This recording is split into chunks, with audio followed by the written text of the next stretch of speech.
Good morning. It's Thursday, February 16th. Lady T coming to you right out of Cheryl's world, keeping you informed on what's happening in your world with the headline news report. On this day in 1923, the undisturbed burial chamber of King Tutankhamun, recently unearthed, was opened in the Valley of Kings near Luxor, having been undisturbed for over 3,000 years. Staying current with weather conditions around the globe, it is 60 degrees and partly cloudy in Bulawayo, Zimbabwe, a warm 81 degrees in Porto Velho, Brazil, and getting closer to Cheryl's world in Dallas, Texas, it's a cool 47 degrees, reaching 52 degrees by the evening. In international news, a tragic fire broke out at a prison in Comayagua, Honduras, yesterday killing nearly 300. The fire is believed to have started from an inmate's mattress, but the cause is not yet clear. Roughly 35 prisoners were transported to a hospital. 272 are confirmed dead, and 105 have not been accounted for. A survivor, Alex Tarico, said he didn't know how the fire started, but that he and the other prisoners were asleep when they awoke to the screams of their fellow inmates. The U.S. Congress has reached a deal to enact the payroll tax cut I discussed Wednesday. Although we have received momentum to grant enhanced unemployment benefits and a reduction in payroll taxes, Republicans and Democrats in the House and Senate still have differing views on this plan's importance. This plan will be in effect until 2012. The search for Samantha Koenig, a parking lot barista in Anchorage, is underway. The 18-year-old has been missing for more than a week, and her father, James Koenig, is uncertain as to whether his daughter is still alive. Actual security footage from February 1st show a figure in a dark hoodie coming into the coffee shop and forcing Samantha to leave with him. The FBI and local authorities are searching for the unidentifiable man and Samantha. A candlelight vigil will be held on Saturday, and a $41,000 reward has been offered to encourage Samantha Koenig's safe return. Keeping up with major financial moves, the maker of Rice Krispies and other cereals, Kellogg's, has agreed to buy Procter & Gamble's $2.7 billion Pringles unit. The Pringles business is an excellent strategic fit for Kellogg's, and it will significantly advance their goal of building a global snacks business up to par with its global cereal business, P&G told Fortune 500.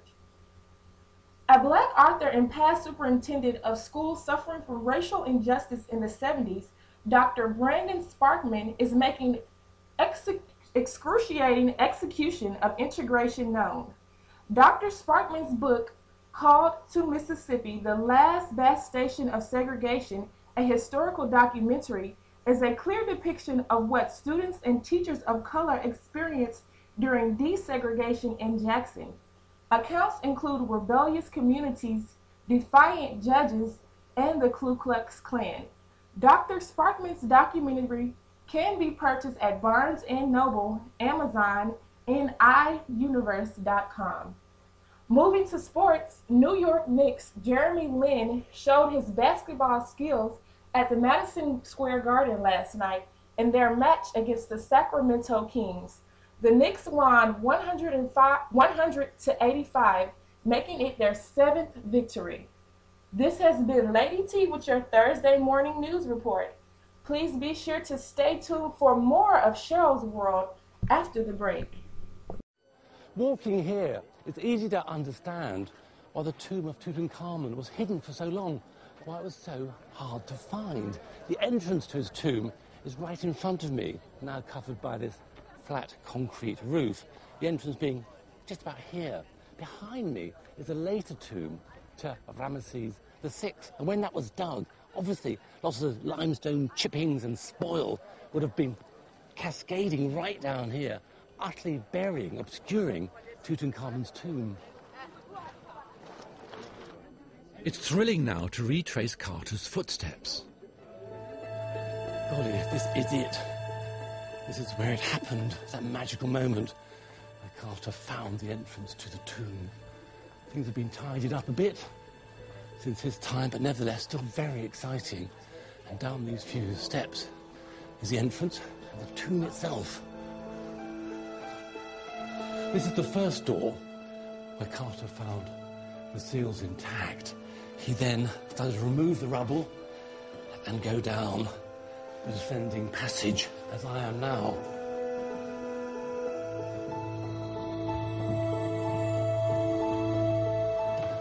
Carter reached the second door. Here it is, also filled with rubble plastered over, seals intact.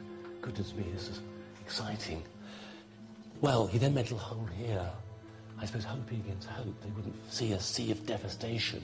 Looked through this little tunnel and saw something that made him turn back to Carnarvon standing up there and say, I can see wonderful things. He realised the tomb had not been pillaged by robbers in antiquity. Much survived. He saw in front of him a series of great ritual couches, gilded, animal heads, chests down there, a great treasury of artefacts, bits of chariots all around. And over here, he came in, there was a wall since removed, a rubble wall, dividing this, the antechamber, from the burial chamber. And here we see the sarcophagus of Tutankhamun with one of the coffins inside it. Of course, in that coffin is the young pharaoh's body.